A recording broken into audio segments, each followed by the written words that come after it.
It's time for episode 315 of the 3 Point Podcast, presented by the Memorial Healthcare Wellness Center. Check out memorialhealthcare.org for details on everything they offer, swimming lessons, a whole lot more. Just a great facility. Also want to thank our other starting lineup of partners, and they include the ALS Association and ALS of Michigan, AZee Branding Solutions, Jacobs Insurance Agency, Kori and Associates Real Estate Services, Nelson House Funeral Homes, Rivals Taphouse and Grille, and Success Group Mortgage and Servicing. You know, normally we get into catch up at this portion, but none of us really have a lot to catch up on. Even though I'm remote, I had a day from hell today, starting in Tampa, drove down to Miami, did some work, drove back up to Ocala, Florida, got caught in a major traffic jam at the intersection of the Florida Turnpike and 75. So that's my wine for the night. That's my catch up. I'm just glad to be here with you boys. And you're just reminding yourself of why you're retiring, right? Exactly. Yeah. And the week's only started. You guys were chopping it up about that as I joined the Zoom call here. And when I first joined, I thought you were going to say like you had like the flu, how you were describing how exhausted you were. So I'm just glad you're here with us. Thanks for doing the pod. Two things on the trip other than my wine for today. Buc-ee's. It's the real deal, man. I've seen the signs, but I've never stopped in one, and it's unreal. I know, Matt, you've been in it. I don't know if Jared has, but man, it's what exactly is it just like a grocery store that's a gas station, or what even is it? I don't know. It's like a mega gas station, mega store. I mean, it's got it's for all travelers, I think. It is. It started as like a super truck stop, for truckers, and then it's obviously evolved, and now it's just famous. It has everything. It has basically a full serve restaurant. Mm-hmm. The bathrooms, like we said, are legit. The bathrooms 100%. Are the best bathrooms you'll ever go to when you're traveling. All the snacks, any snack you can ever think of while you're traveling. But now it's even turned into clothing lines, souvenirs, home decor, souvenirs, but they have their own line of Buc-ee's stuff, Buc-ee's clothes, Buc-ee's snacks, Buc-ee's food. I mean, it's turned into, it's almost like a Meijer on the side of the road, when you're traveling. It's pretty crazy. Yeah, I mean, it's its own tourist stop because, they got them spaced out like 120 miles from each other. Yep. And then there's these billboards the whole way. Mm-hmm. Giving you all the things that they have. I mean, so I decided I got some time to kill. I'll just check this out because I know you've talked about it before. Yeah, I'll be back. That's the thing. You've got to have time to kill because if you're just like, oh man, I've got to pee and I want to drink, I got to run in, run out. Do not stop at a Buc-ee's. You've got to plan. It's going to be at least a half hour, maybe longer of a trip into Buc-ee's. One, because it's so busy. Yes. I mean, honestly, some of the stops we've seen cars lined up onto the highway, like onto the exit ramp and all the way out just to get the Buc-ee's. And then obviously they have gas too, so you can fill your car. Well, they got more gas pumps than any truck stop I've ever seen. Yeah, it's crazy. It's unreal. So, what did you get anything when you were there, or just? I did not.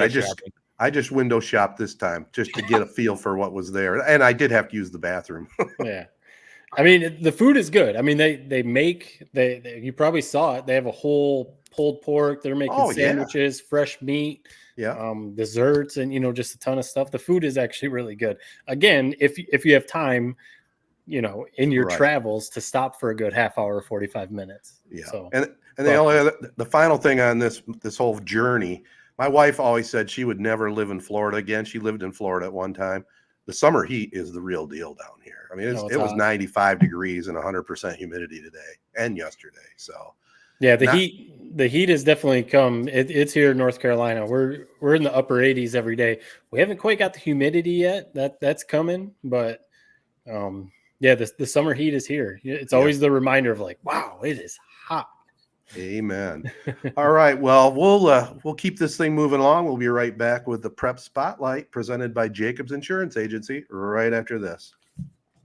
All right, fellas, let's just jump right into we got a couple topics to get into here. This will be our final Prep Spotlight until we get to the fall season. In track and field, Corunna was runner-up, finishing 2 points behind Berrien Springs in track and field.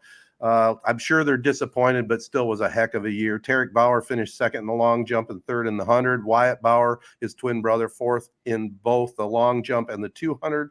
Both were part of the second place 400 relay team with Oda Wilkerson and Isaac Jacobs. And both Bauer boys and Jacobs joined Logan Herrick for third in the 800-meter relay.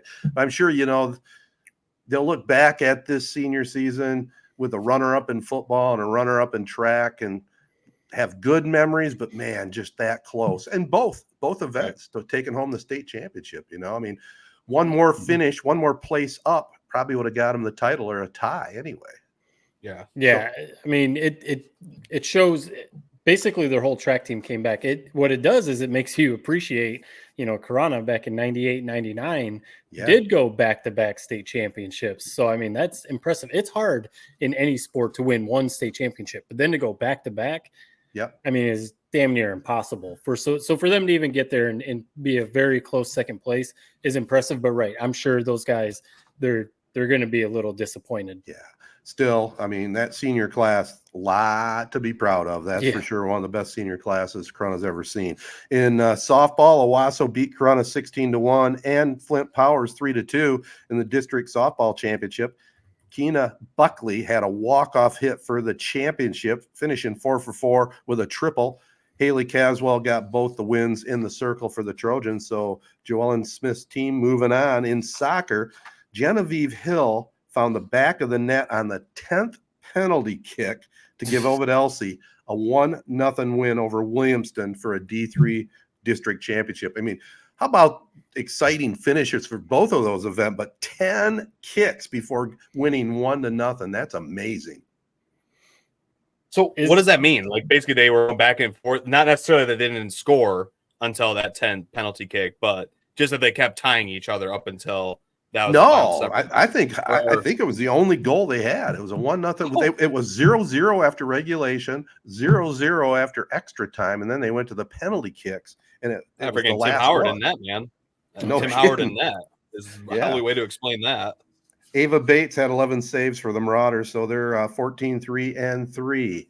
So congratulations to all the high school athletes. Another fine season in the books. I think some teams are still out there active and playing, obviously, but we'll keep an eye on that. Just no more official prep spotlights. But we do want to thank Jacobs Insurance Agency for being on board, and they'll continue being our sponsor until all the way up to fall. So good stuff there.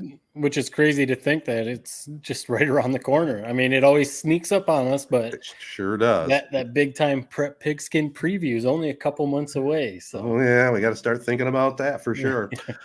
All right. Well, we're going to get into a little bit of sports on this podcast, but we also got couple special topics we're going to get into right after this. Jacobs Insurance Agency has served Shiawassee County and the surrounding areas since 1977. Just like 3 Point Podcast, we've had 3 generations: Gary Jacobs Sr., Gary Jacobs II, Brian Jacobs, and myself, Noah Jacobs, serving our community with offices in Waterford and Owasso on M21, just west of Home Depot. Stop in or go online to jacobsinsurance.com to get a quote or get your questions answered by our team. Jacobs Insurance is a proud supporter of our local schools and the proud sponsor of the Prep Spotlight. Insure everything, local, independent, and trusted. It's our family working together to protect yours. That's the Jacobs way. All right, Jared, since you proposed it via text, why don't you put it on the table what we're doing here? Yeah, so, I mean, as our things always do, it's the whole premise of this segment has basically been turned upside down. Our listeners don't have to know that, They don't have to know that. We don't got to rehash it, but sounds like we're all going to have a few different lists. So I guess we're all kind of doing our own sort of segment or our own sort of draft here. But basically what the idea was is historical events, whether they're sports, whether they're pop culture, whether they're historical, political, whatever, throughout what I meant. I think, Ted, you took it as your lifetime. I meant it as all of, human history, basically. Pick your favorite moments, your top 3, and let's compare. And let's see who comes with the best list. So, okay. So if you wanted to, if you wanted to, you could go all the way back to Moses parting the Red Sea if you wanted to. Well, I was going to say I'd have to rethink my list, and I'd go, maybe I'd want to sit at the Last Supper. You know, right. Yeah. See, I had that exact thought, but I thought that was kind of a lame answer. So those ideas across my mind. I didn't think of the Last Supper. I wasn't sure. I was going to do something Jesus related, but I wasn't sure. But Last Supper, you're right. That's probably the number one thing to pick. Okay, but I'm not going to say it because it's not on my list. Go ahead and start. You can go ahead and have the first pick, and then I'll have the last pick. I'll go twice. We'll see how I stack up in your judgment here. I'm going to say I would have loved to have been on the Zero Dark 30 mission getting bin Laden. Would you want to be like an active soldier, or would you want to just be like a fly on the wall type of thing? No, well, if I'm going to be there, I better think it has be to be fly on the wall. Yeah, fly on the wall. I think is at least Otherwise, I mean, we could basically the events you could pick would be like, I don't know, curing cancer or something like that. Yeah, well, but think about that. If you are a fly on the wall for that, you know, and actually seeing that go down, and then seeing him gather up all his stuff, get back on that helicopter, take him out to sea, do the burial. I mean, that's a pretty historical event that would have been kind of interesting to be a part of. And just to see how it all, like the tactical part of it, you know, I mean, those are the best of the best in the world, you know, doing that. It would be pretty impressive. It's not just a bunch of high schoolers playing Call of Duty on PS4 or whatever, but I hadn't thought about that. So not to harp on Jared, because this was my choice. I just went sports because I started thinking of historical, political, music. There's concerts that I would say there's, like I said, political stuff or, you know, really, really deep historical. And I was like, man, I could spend an hour making this list. So I was like, you know what, I'm just going to pick, you know, 3 or 4 or 5 sporting events. The one that's really cliche that, you know, I put on there, Miracle on Ice. Everyone says that when you're saying like best sporting events ever, best sporting moments ever was, you know, the Miracle on Ice, U.S. beating the USSR in hockey in the Olympics. But I think I would say that because I don't even, you know, we've seen the stories, we've seen the 30 for 30s and all the documentaries and stuff, but to actually be there and witness that amongst the crowd, the energy at that Olympics with everything going on, you know, I think that would be something that'd be pretty cool to witness. Legit. That's one of those events that people are like, it's like, you're right. Like when you think of number one sporting event to go to, it's that. For whatever reason, when it's, I guess I didn't live in that time. Like I hear stories about my dad's basketball game. They're announcing it like just game. It was that big of a deal that they beat the Russians. I don't understand. It's like, I didn't know people cared that much about hockey. I guess is my first comment. Why, Ted, was it such a big deal back in that time? Is it because of the fallout over Russia and the United States? Basically, I just don't totally get it. Yeah, it was a combination of things. First of all, Russia, for the most part, always had professional players on their team, you know, even though they would say they're so-called amateurs. The Americans just weren't ever known as a powerhouse, you know, even though they did win it, I think in 1960, but it all stems in politics, man. It's Russia against the USA. That's what it all comes down to. I mean, look at right now. It's not like we're the closest of friendly neighbors to Russia and Putin. So that's where it all came from. I mean, that's what Rocky IV is all about. So So speaking of United States and American pride, my number one, as you could tell, just way off the grid from where you guys went. Constitution of the United States, the creation of it. I would love to be in that room with the founding fathers as they came up with, really, for the time, and still kind of pretty much holds up today, a pretty incredible way to run a government, run a country. So I would have loved to have seen how they went back and forth, how they came up with a lot of those ideas, a lot of the rules, a lot of the laws that we have. And obviously, I mean, I'm a fly on the wall, but I'm going to find a way to sign that document. I don't know how, but I would find some way. Easter egg. Nobody would ever even know it was me. I wouldn't be able to explain it. I can't time travel. Somewhere, some way, I'm putting my name on that, on the Constitution.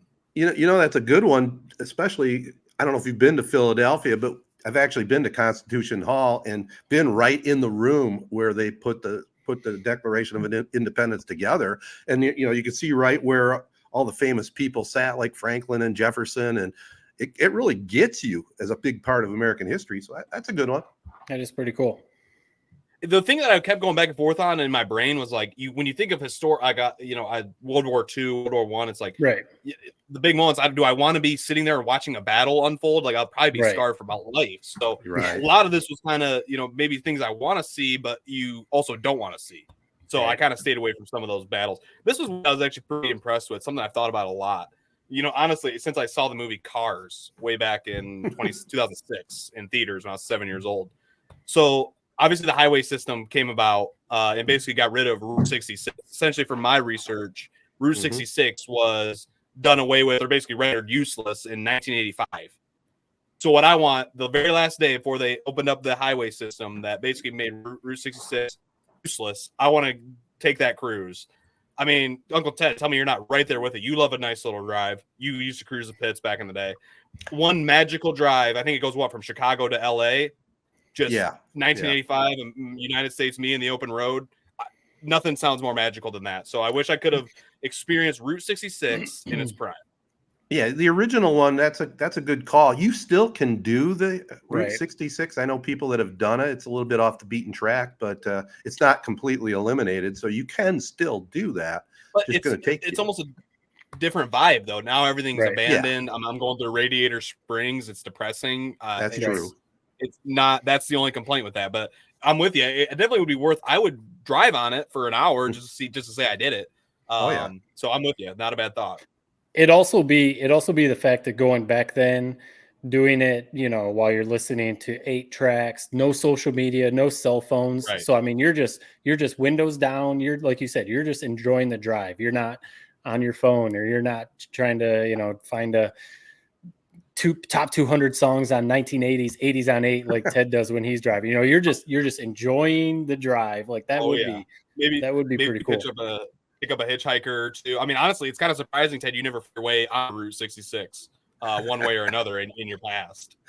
Maybe you took a left turn here or there with your hitchhiking buddy that was driving you along and you found yourself on Route 66. Yeah, I pretty much kept it simple, either from St. John's to Mount Pleasant or from Corunna to Vernon. That was my hitchhiking. But that would have been cool in the day, though. It really would have been. Keep to what you know. I mean, we might. The rest is history. We might not know Ted Patel as he is now if he would have hitchhiked on Route 66. But I'm going to go with that. So, I mean, again, I was thinking of same thing. I was thinking of war, like all the historical stuff. Would you want to be there on D-Day? But no, I don't know if that's really something you'd want to like witness, or like some of the Gettysburg, some of these other. Yeah, I thought of that. The historical events in U.S. history. But would you actually want to witness them? That I don't know. MLK's I Have a Dream speech obviously is probably top of the list. Yep. Some of the assassinations, like would you want to be a fly on the wall at JFK's assassination? Some of that stuff. But do you want to see it happen? That's a whole different discussion. Not to give away big, but the JFK one, I thought the same thing. For whatever reason, that one I feel like we're like desensitized to it. Where we've seen the video so much. If I was there, I don't think I would be rattled by it. But who knows? That was my thought, though. Yeah, like if you're a fly on the wall, you'd be sitting right behind Oswald as he's zeroing in, right? Exactly. The other thing that I thought about with it that takes this discussion even further would be, would we go into these events knowing what we know now, or would you transport back to them so you would be in 1985 driving down Route 66 and you have no idea what social media is or an iPod or any of that stuff, or you know what I mean? Because like if you went to JFK's assassination and you had never seen the video, or if you went to the Miracle on Ice and you were in that year knowing what the politics are and all that, it'd probably be very different than if I went back to the Miracle on Ice and I knew Al Michaels' historic call and stuff like that. Then it'd be like, well, this isn't that cool, Interesting way to put it. Like you said, it would ruin it. Knowing what happened kind of ruins the Miracle on Ice. Not knowing the JFK thing also ruins that, because now you're terrified and you're just running for your life. Right. I don't know. That's an interesting point. I guess. I would say what's going on, but you get funny about it both ways. So you're just there to witness it. So kind of the same thing. Because again, I stuck with sports.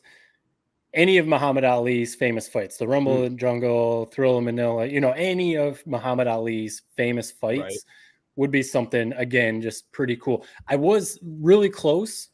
Some of Mike Tyson's, like Mike Tyson when Buster Douglas beat him, that would probably be pretty cool to be in the arena for that. But any of Muhammad Ali's would just, I can't imagine the aura of, Muhammad Ali. And again, especially some of those big ones, against George Foreman and Joe Frazier and stuff. I mean, I can't even imagine what that would be like to experience that stuff in person. Yeah, like the iconic photo of all time of Muhammad Ali standing over Sonny Liston. Right. I mean, that's a classic. That would have been a good one to be a part of. Yeah, absolutely. I'm going to keep mine on the historical level, and I'd like to be a fly on the wall at Mission Control in Houston when they had the moon landing in 1969, Apollo 11. Yeah. I think that was a moment in history that nobody knew. Are they really going to do this? Are they going to pull this off? Are they going to be able to come home? And that was a very memorable time in history. And it'd been really cool to just be watching all the engineers in there, just leap up in the air like they're at a sporting event because success, touchdown, and they have a man on the moon. So that's my second one. I mean, that'd be pretty cool. You weren't kissing somebody when they land on the moon in that room, then something went wrong. I don't, workplace, whatever. Yes. That's a party in there. Or are you at least, I think it would be. I'm not sure though. Right. I mean, the best way that us normal people can, maybe imagine what it was like. Honestly, Apollo 13, Tom Hanks's movie. Think about that. Yeah. Did an amazing job. Like that. You are nervous watching that movie. You're on the edge of your seat. You're just like, So, I mean, I can only imagine it was that times 100, for the original moon landing. So whose turn is it? I think you got it. Now you got your last pick. One more. Okay. All right. Well, I'm going to go in the entertainment world on this one. I do have honorable mentions, but we can save that to wrap this thing up. I'm gonna say if there's something that you don't say, I'm gonna be shocked. So go ahead. You said really? entertainment. I'm honored. I think we already know what. I'll be curious. I'm intrigued because anyway, I went in entertainment. Okay. I would like to be a fly on the wall backstage at the Ed Sullivan Show when the Beatles made their first appearance in 1964. I think that would be pretty cool. That's not what I was thinking, but that would be definitely cool. Okay, I had two thoughts. Matt, what were you guessing, Matt? Like peak Freddie Mercury, Queen, backstage, watching a Live Queen Aid. show. Yeah, Beatles trumps that for me. The original Beatles. Yeah. I thought that or Woodstock. I was with you with the Queen Woodstock. thing. Kind of surprising. I guess you're not a big I know the Beatles' historical significance, but they're not your favorite, are they? Well, here's how I look at it. My favorite band that I would want to go watch play in realistic time, because I did it, was Queen. That's my favorite band, but the greatest band of all time, hands down, no questions asked, as far as I'm concerned, the Beatles. They're the GOAT. There's no getting around it. Especially like you said, that you always hear about the Ed Sullivan appearance or some of those other concerts. To see that hoopla and mania, it would be pretty cool to experience. And I did have Woodstock honorable mention. The only thing that held me back from that was it still would have been hell to be there. It'd been awesome to see the band, but it would have been hell. Right. Yeah, I'm with you. All good ones for sure. Again, there's a ton of concerts I was thinking of that's like, man, that'd be pretty cool to even like experience. Mm-hmm. This is a different level, but go to some of those parties with Motley Crue back in the day. Go to some of those parties with Ozzy Osbourne or Aerosmith, back in the day. See what that was really like. But maybe that'd be backstage. Right. Maybe that'd be a fly on the wall situation. I don't know. But my last one, I had a couple other honorable mentions, but the one that I wanted to get on there that we all remember, it's not too historic, but now it's crazy. It's already like five years ago. Tiger Woods' Masters win in 2019. Yeah. We all watched it on TV, but I've heard people on podcasts or other shows or whatever who were there at Augusta for that talk about, because everyone knows you can't have your phones out when you're at the Masters, so you're just going off of the TV broadcast. But hearing people's firsthand account of watching him win that Masters in 2019 after everything he had been through, and Tiger Woods, I mean, that was like, everyone knows Tiger Woods' story, but how big he was through my childhood. It would be very cool to watch him sink that putt on 18 at Augusta and win win another Masters. What, his fifth green jacket in 2019 after all the crap that he had been through and stuff. That's got to be one of the best sports moments ever. 100%. I think it's number one golf moment for sure, and just everything you laid out, how big of a star, everything you went through. It's that's a great pick. Sports pick. That definitely, if I went sports route, that's probably my top 3. So I'm lucky I didn't do that because you probably would have stole it from me. So now it's back to me. I'll rattle my last one off here, and then I'll go through a couple honorable mentions. Like, part of me is wanting to pick pyramids, like how the pyramids were constructed, basically back to when those were being built. It's again, that might not be something I want to see. Ted and his alien friends. That's right. Yeah, if it was aliens, or it might not be something you want to see, to be honest. Right. And that's kind of a basic. I'm gonna skip that. That's an honorable mention. I'm gonna go with this one. Is really out of the box. I'm actually pretty proud of this one, but it's honestly a incredible pick when you think about it. So 1940, the first McDonald's opened its doors. I would love to be in that line, first 10, 15 customers. That must have been the best burger and fries and a milkshake and a Coke that you've ever tasted. I mean, I've always been of the belief that McDonald's, I think if you had McDonald's sparingly, like it was Chick-fil-A, you would think it was the best burger and fries out there. Yeah, that's 100%. One of my hot takes, that people overhate it because of how much you ate it. But just the whole story, I mean, the founder, all-time movie, Ray Kroc, that whole story, how he basically ripped it from the McDonald brothers and basically took the whole company for himself. But I would have loved to have been there when McDonald's opened its doors and that first burger was served, and those fries had to have been immaculate. Oh yeah, they're still good. I think that's a good point, because we don't eat fast food all that much anymore, McDonald's especially. But when we do, it is like, man, this is really good. Damn and good. I think there for a while, people you ate it so much, you burned yourself out on it. All right, I'll rattle through a few, my honorable mentions, and you guys can. We'll move on. All right, real quick, the Boston Tea Party.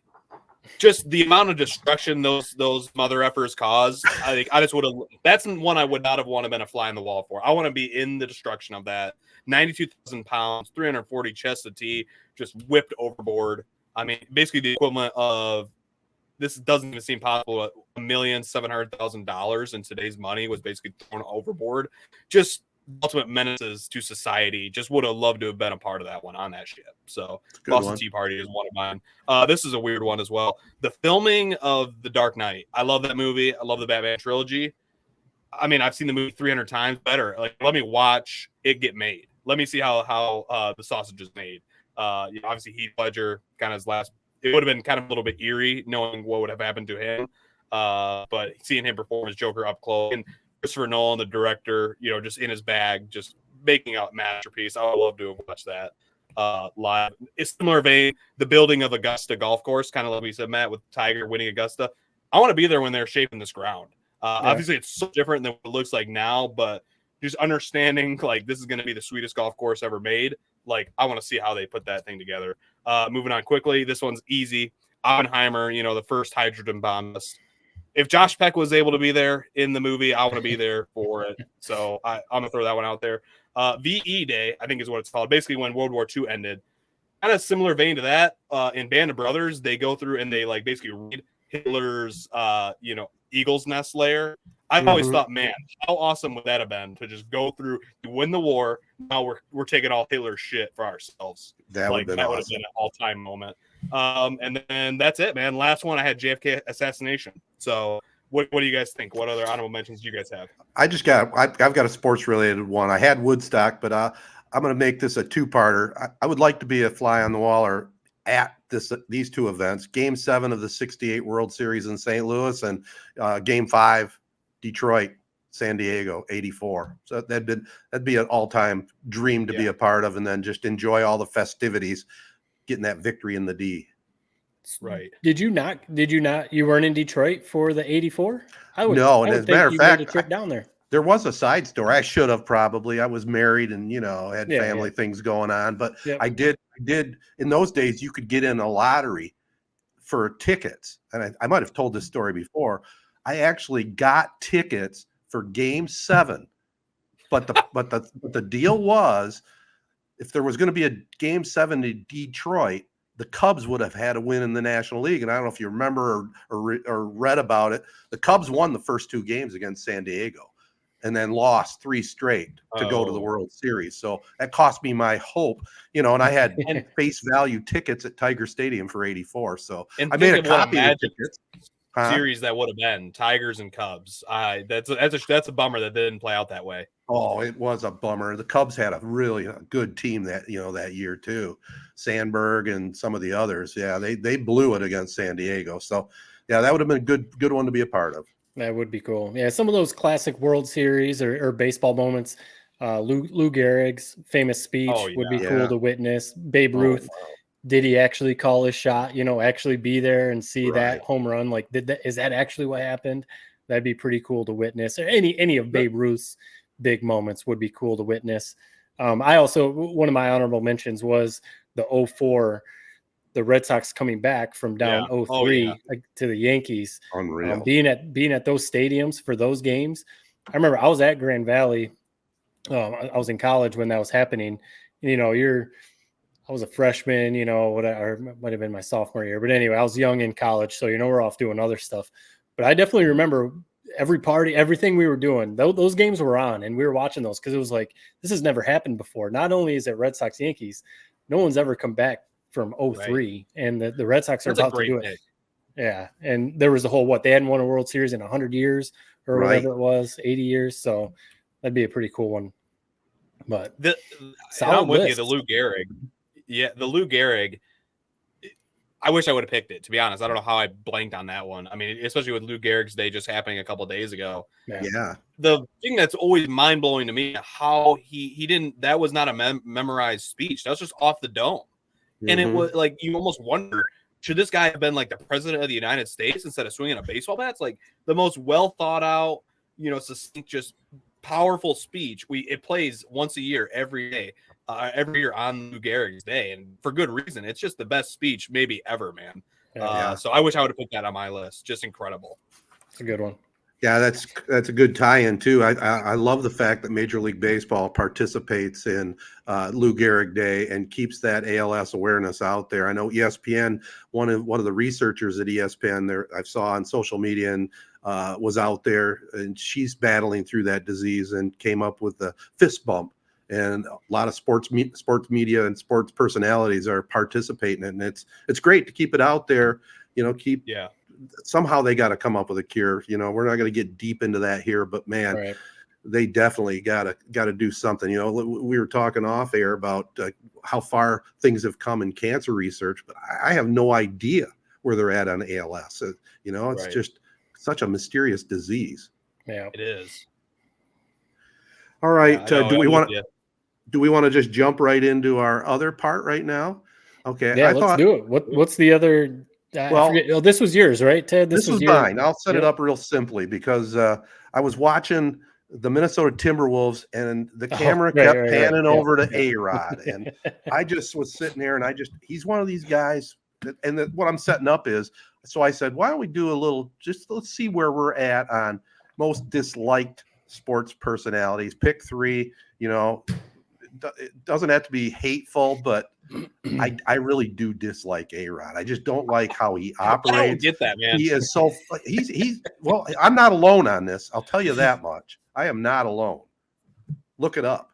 Are we okay? Are we going through the usual echo chamber that you test these things with, or is this a national? A lot of people do not like A-Rod. He is a total different person from when he was a player. I think since he's stepped into the booth, kind of had a little bit more interesting. I think he does a good job. I mean, he's clearly a savvy. If I don't have to look at his face, if I don't have to look at him and hear him on a baseball game, I'm okay. But I guess why? I don't get that. That's I love that you feel so strongly, but I guess I just don't. Why? Oh, I can just pick up on the fact that A-Rod stands for a-hole. That's how I look at it. I just don't like him. Are you That's just his whole personality, how he was getting on camera. I know he's trying to buy into the Timberwolves. He was the whole steroid thing. He had everything going before he got into that. Yeah. But his attitude and that just grinds on me. I mean, we'll hear your pick. We'll see who grinds on you, but he grinds on me. Yeah. I will say, yeah, we were texting about it when you were going off about A-Rod. His baseball analysis, my opinion, Yeah. I like his baseball analysis. He obviously, okay, steroids, whatever. We don't have to talk about that. The dude knows baseball. So like hearing him break down hitters, it's kind of interesting. He has some good insight on how to hit the baseball because he did that pretty well for his whole career. And he's actually, I've probably said it before. We like Shark Tank. We watch Shark Tank a lot, and he's a guest shark sometimes. And he's kind of interesting on there. He doesn't like, he tries to throw out like business savvy information, like Mr. Wonderful or like Cuban or some of the other ones have. And sometimes it is like, I don't think you know as much about business as you think you do. He's a baseball player for crying out loud. You're a millionaire from being a baseball player, but he's probably learned some stuff about business over. Yeah. But I don't, he doesn't grind my gears as much as you, but I'm defending this guy, man. I think he's got some dealings in real estate that's maybe made him some dough. I don't know for sure. For some reason, that's sticking out in my brain. I'm a A-Rod defender. I will defend A-Rod to the grave. I think he's great. I didn't live the world when he was an a-hole baseball player. I was a little kid when that was going on. So I mean, that's where that's lingering over. So that's fair. All right. Ted just remembers the picture from GQ where he's kissing himself in the mirror. That's part of it. I don't think him and Derek Jeter had the best relationship when they played in the Yankees either. No. So there's a whole backstory. There's a whole backstory. I think what it is, you don't like that he dated J-Lo for a while. Maybe a little jealous. Well, there might be some jealousy involved. There could be. All right, I'll be honest. So when you threw this out there, you were going to say hated or liked. I'm in the industry, I guess. So I mean, we're all in the industry, but like I don't really have analysts or I don't have people that I really dislike. I guess I have some that I don't like as much as others, but I don't really have any play-by-play or color people that like like A-Rod for you. You know what I mean? Right. I will say I used to not really like Gus Johnson. He used to just be way too over the top for me. Right. He's come around though.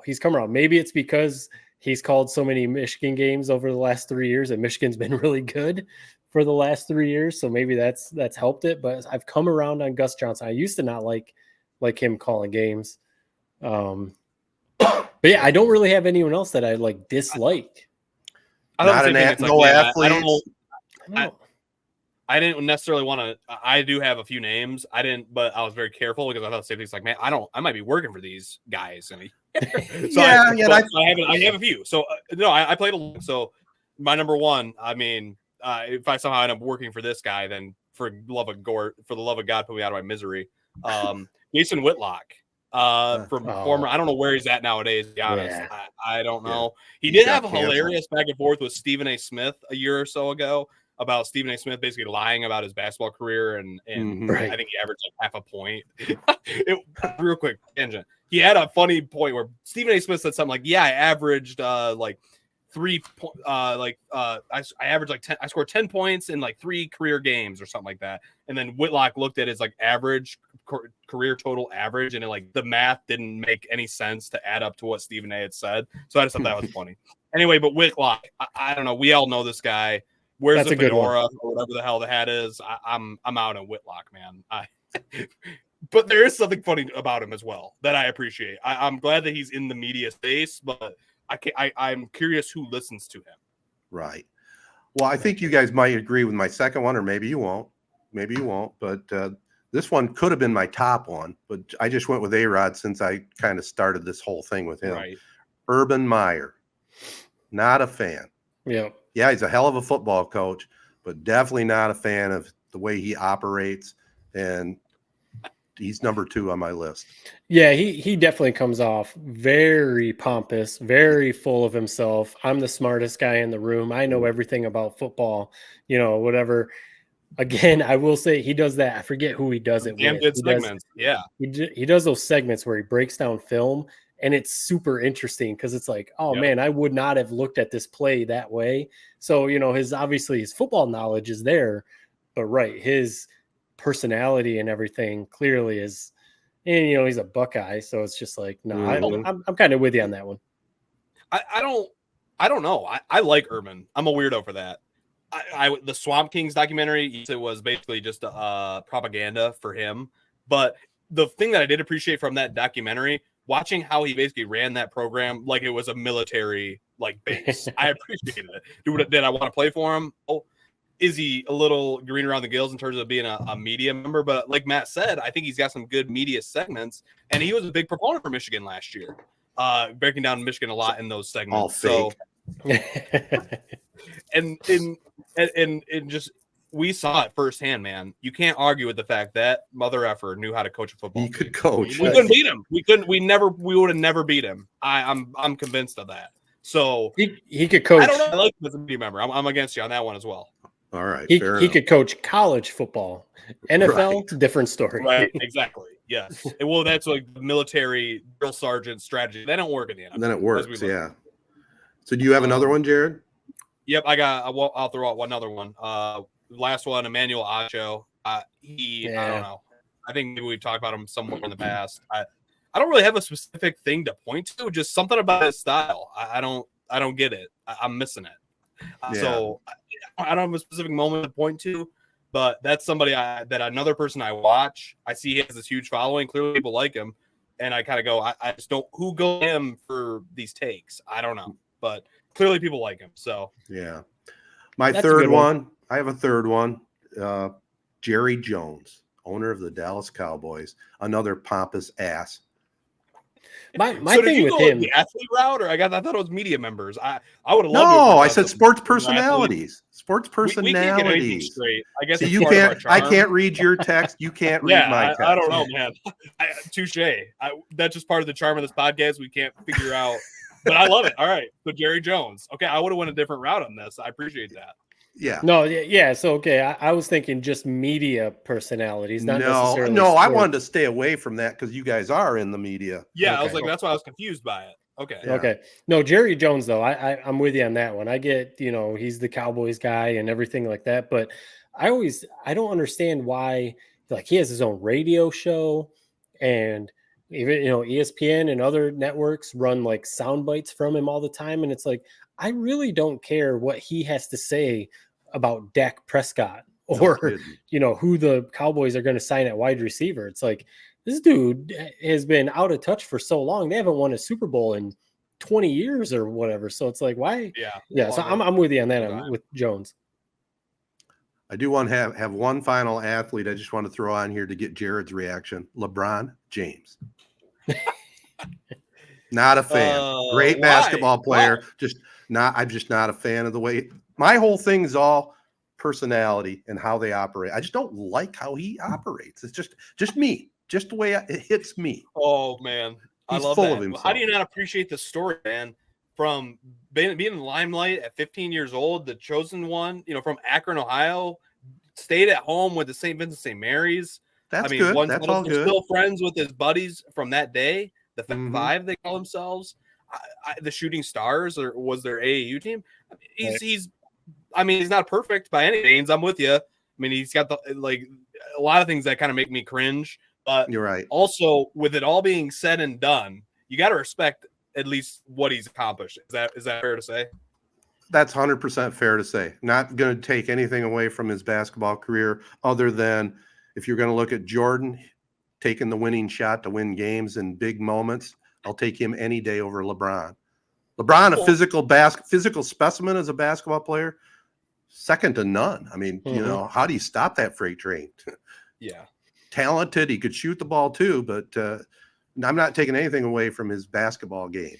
Yeah. But one thing about LeBron too is, at least as far as we know, he doesn't have all the off the court stuff that you heard about with a lot of superstars. That's true.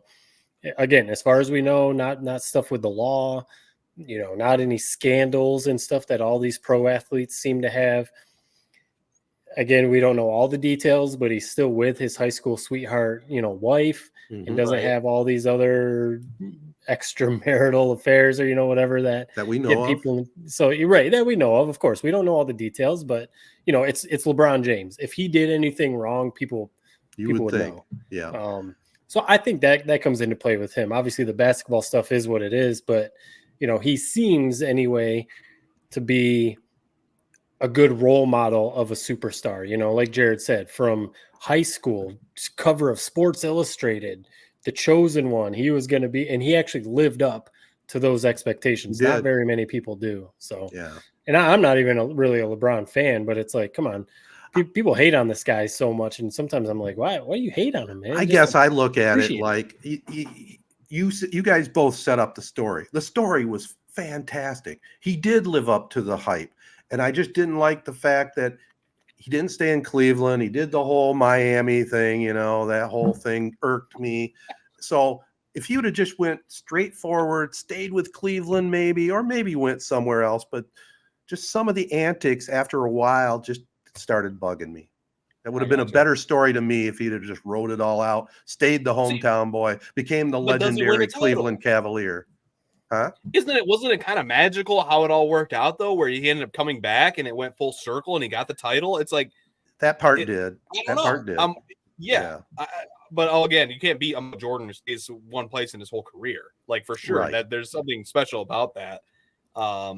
Interesting, LeBron. I thought you were a LeBron fan, to be honest. The one thing I think that could really turn me on LeBron, and it just came down today. I mean, JJ Redick hired as Lakers head coach. We talked about it when it was rumored a few weeks ago. I think this is a dead JJ Redick signing his name on that dotted line. I mean, dead man walking. How else, when you're LeBron's coach, yeah, it's magical, it's wonderful. You win a lot of ball games, but it's like your days are numbered as soon as you start. Right. I mean, he tried running out Spoelstra. If Pat Riley didn't have the backbone that he does, Spoelstra probably would have been gone back when. Right. Frank Vogel won a title with LeBron. He still shipped him out. Tyronn Lue ended up getting fired, and Tyronn Lue. You're starting to go on my side. Well, yeah, no, but that's my one thing. I hate how he's le GM is what they call him. I don't like that he grips his hand, and I think it's actually backfired on him on more than one occasion where the teams aren't as good because of it. Matt? You're the Lakers, man. Where do you feel with JJ Redick? I mean, JJ Redick, he was actually on my list because, again, I thought we were doing sports media personalities, and I like JJ Redick, the media, his podcast and him calling games for ESPN and when he makes appearances on ESPN shows, because his basketball mind is super interesting. As a head coach, he's never been a head coach. Obviously, the basketball stuff, yeah, he knows everything about basketball, but being a head coach, especially for the Lakers with LeBron and Anthony Davis and being in LA with the Laker expectations, I don't know how it's going to go. And I saw someone make the point, LeBron and JJ have that podcast together and they've become pretty good friends. That's got to be pretty weird, because it's like, if he's having to come down on people at practice, but then in the locker room, it's weird because LeBron and JJ have a podcast together. It just seems like you said, if it doesn't go well by the All-Star break, he might be just fired. And then it's like, why did you even try this? Like, what? Yeah, and you wouldn't think that Redick would put up with being a puppet, Right. LeBron does run the show. If he wants to be a legitimate head coach in the NBA, then yeah, he better, have a backbone, kind of like what you said about Pat Riley. Like, if he wants to have a long career as a head coach, he better, stand up to LeBron or whatever. But I just don't know if the coach, it's like you need the GM to have your back. You need, and it's a tough, and that's what makes Pat Riley. He's the GOAT, man. That took balls to stand up to LeBron and say, basically, no, we're not getting rid of this guy. Make it work, or we will get rid of you. I don't know. We'll see. The podcast, I'm with you, Matt. That's my number 1, 2, and 3 questions. Are they keeping it? If they are, how the hell are they doing that? And if they are keeping it, it's going to be fun to watch when they're in a slump mid-season, like reading between the tea leaves of this podcast. Like, I don't know how they could do it. I got to imagine this great podcast they've started that's like, huge right now, blowing up. It's like they got to put the pause on it. Kind of a bummer. Right. But I cannot wait for next NBA regular season. It's going to be the story of the season to see how that plays out with JJ Redick. It's going to be, and just to see how LeBron winds down his career with the Lakers too. Can they make one more run? Well, we are at that fun time of year that we're kind of creeping up on football season, but we got the NBA Finals. Boston and Dallas going to be starting up on the 6th. That's going to be an interesting series. Plenty of storylines there with the superstars. Florida Panthers and Edmonton Oilers, maybe the best player in the NHL Connor McDavid for Edmonton going to finally get a chance to showcase his skills. That's going to be fun to watch. I'll tune in just to watch him play because I really haven't seen him play much, especially this year. So that'll be fun. And then back to basketball for a second. I mean, we got to touch on it just for a minute. The whole Caitlin Clark thing, her rookie season, I think they had 11 games in the first 20 days or something, something crazy. And Jared, you brought it up about coming right out of college, right into the WNBA. It's tough, and then on top of that, everything that's going on. Yeah, people are talking about the WNBA now, but not so much in a good light because there's a lot of nastiness. Yeah, at the end of the day, though, there's no negativity. You got to have the villains, and here's where I think a lot of people have this opinion where it's like, if I was an opposing player, would I be a little bit jealous? Yes. And would I definitely make it her life hell if I'm playing against her? Yes. It's up to her teammates. Where are her teammates? And a lot of people have said this. They have to come to her side, man, and her coach. I mean, the one thing that bothered me is this big thing happens with the Chicago Sky, Kennedy Carter, who I don't mind. To be honest, the Indiana Fever should offer whatever the hell it takes to get her onto the Indiana Fever's team. Right. That's the type of player you need to help protect Caitlin Clark. She's just taking a beating, and it definitely, with off the court things, it's definitely a little bit more than your typical, rookie roughhousing. I think, was it Michael Jordan who didn't get the ball passed to him in the All-Star game? Right. It's like that times two, a little overboard. It's entertaining, yes, but it's clearly it's taken a little bit of a turn that I'm not sure is that fun. Yeah. I mean, like you said, Ted, the schedule has been crazy.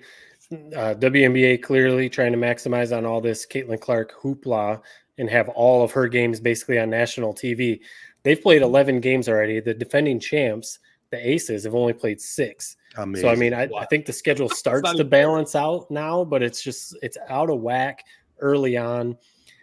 Clearly, I've seen a lot of people talking about it over the past couple of days. A lot of former players or people who've been covering the WNBA for 20 years, longer than what we've been talking about it. They said the WNBA has always been a physical league. It's always been, there's been physical play and chippy, and everything like that. It seems like it's being taken to another level, specifically with Caitlin Clark. And there's it's competition. So, these pro athletes, they're probably no, we're going to show her that this isn't college. This isn't the Big Ten. This isn't Iowa.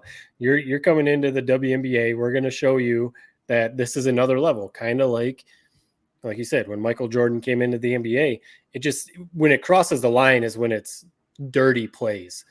If you're just playing hard-nosed defense, full court press, okay, cool. Yeah, that's basketball. But when you're shoulder checking her before the ball is inbounded, that's where it's all right, well, now you are crossing a line, and that's not even a basketball play. So yeah, that's really well put. Hopefully that stuff starts to balance out a little bit. Yeah. I mean, I don't care about the physical play, and I understand she's got to earn her wings, so to speak. They're going to play hard and they're going to go after her every night. If it's within the rules of basketball or even hard fouls, I'm okay with that. But that cheap shot, well, they're not even looking, and just putting the shoulder into her. That's the stuff they've got to clean up, and they got to clean it up now. Well, again, it's I don't even I don't blame the WNBA. Yes, they could maybe do more. If the teammates, if Kennedy Carter does that and then just gets blindsided by a teammate of Kayla, something tells me they're probably not going to keep doing it. It's I know there's a lot more we can sit and talk about this topic for an hour.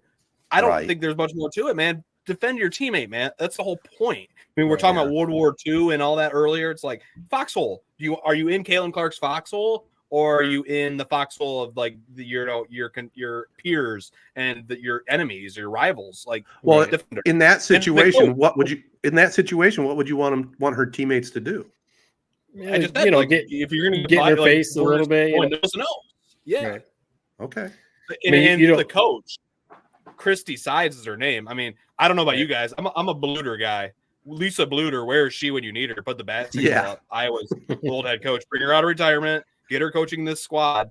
I mean, this all goes down in the Chicago Sky game. Goes to the podium and says, "Oh, we've sent the film to the WNBA." Well, yeah, we all saw it. I don't think we need to cut it up into a tape and send it. Come on, stand up for her. You feel bad for her. It's like she's got to be going through hell right now, on the court, off the court.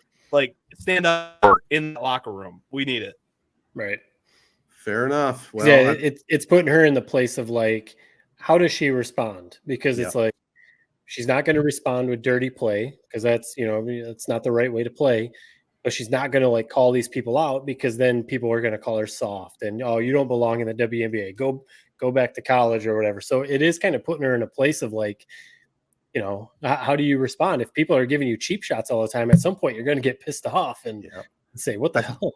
I think she's so far said the right things at press conferences when she's asked about it. She's handled it really well. So I think we're still going to see a lot from her without a doubt. Yeah. All right. We could talk Tigers, but not much going on with them at the moment, even though that they've been playing fairly well the last couple of games. Torkelson's down in Toledo.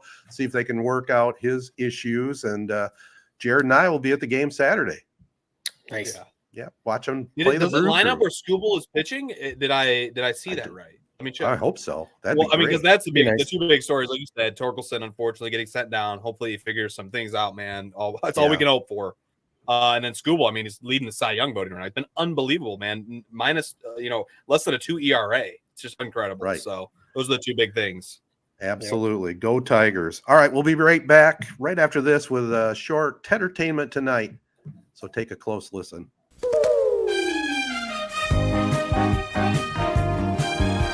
All right, guys, I'll just start it off. I finally got the chance, since it was included in my package free.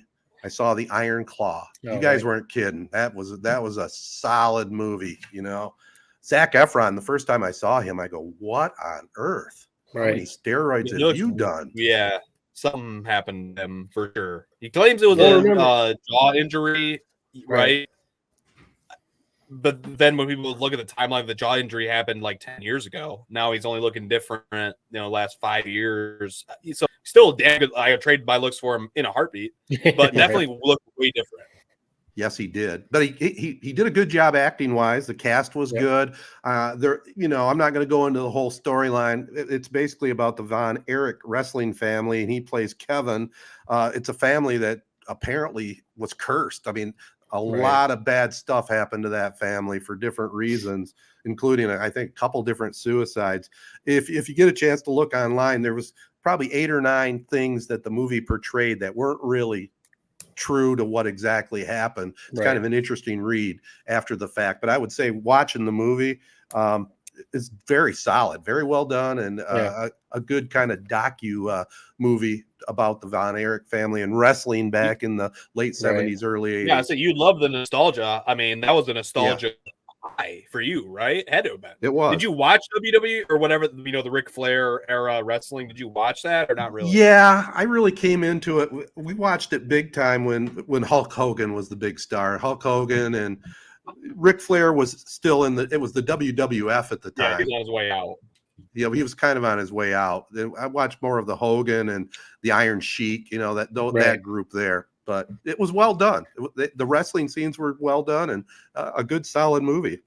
Again, like we've said with sports movies, whether it's baseball, basketball, football, if you're going to do a sports movie, it better look realistic. Mm-hmm. And the wrestling in that movie looked as realistic as wrestling can to me. So that was I'm going to watch it again. They did it right. Yeah. Yep. Very solid movie. You guys got anything else on Tedertainment? I was going to throw out a show on Netflix. I don't know if you guys have come across, but we've watched it quite a bit. My wife and daughter have really come to. They watch it almost every night. They love before bed, or they'll watch it. It's on Netflix. It's super entertaining. The host of it is Mikey Day, who was actually in Unfrosted. He was one of the Snap Crackle Pop guys. Yeah. Is It Cake? Have you guys ever seen this? I came across that. Yes. I watched one episode. Jared, have you heard of that?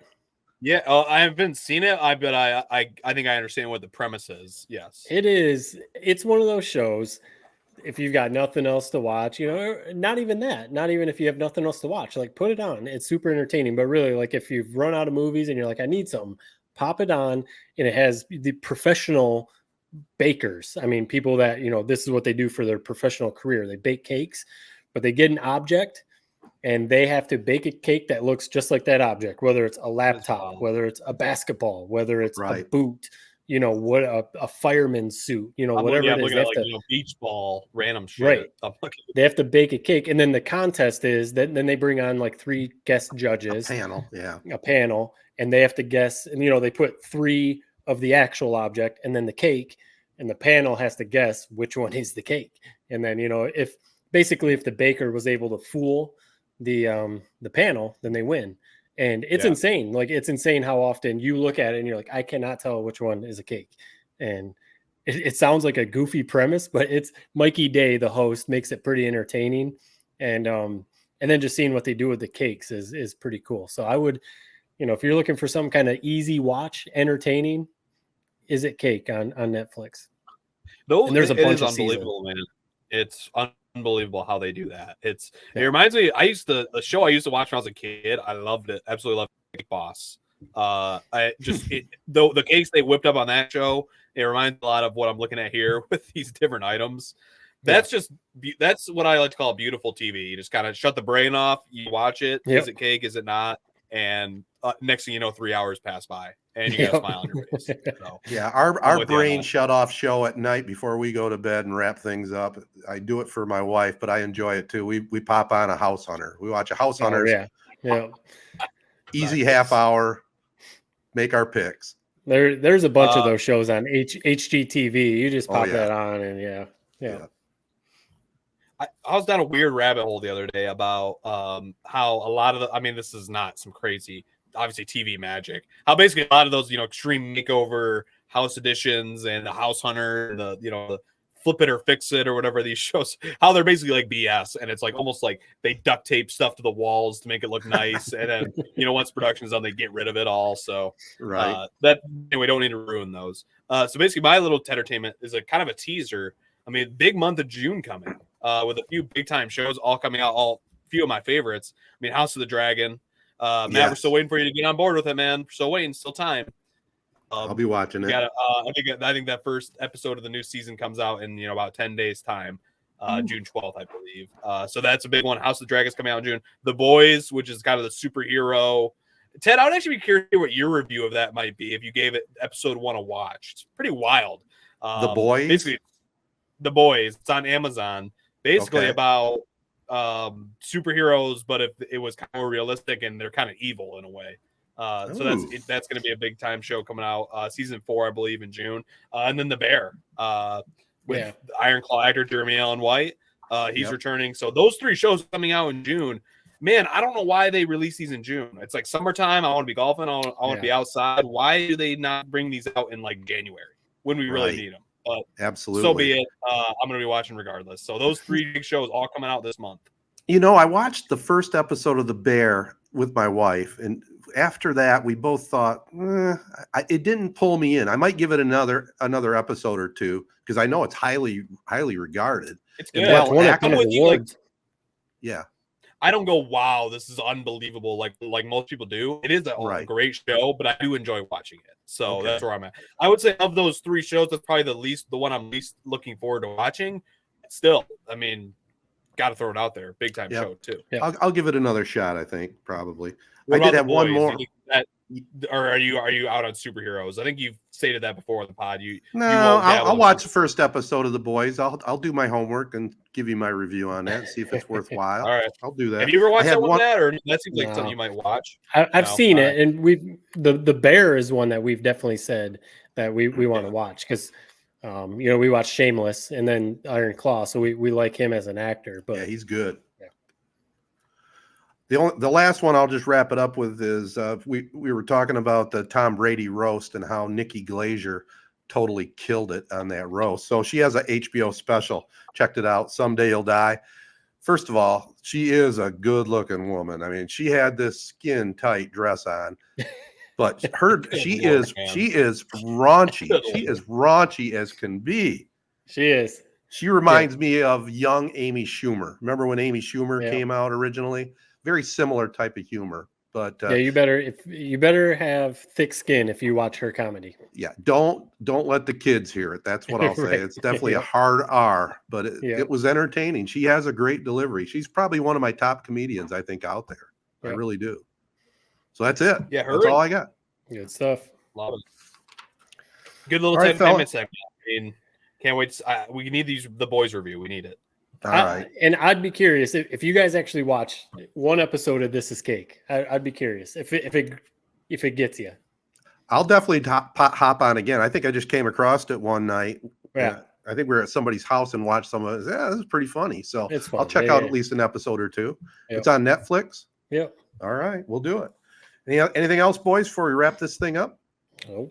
Let's call it a podcast. I want to again thank everybody at the Memorial Healthcare's Wellness Center. They do it up right. Talk to a rep, go online, see what discounts are available for memberships.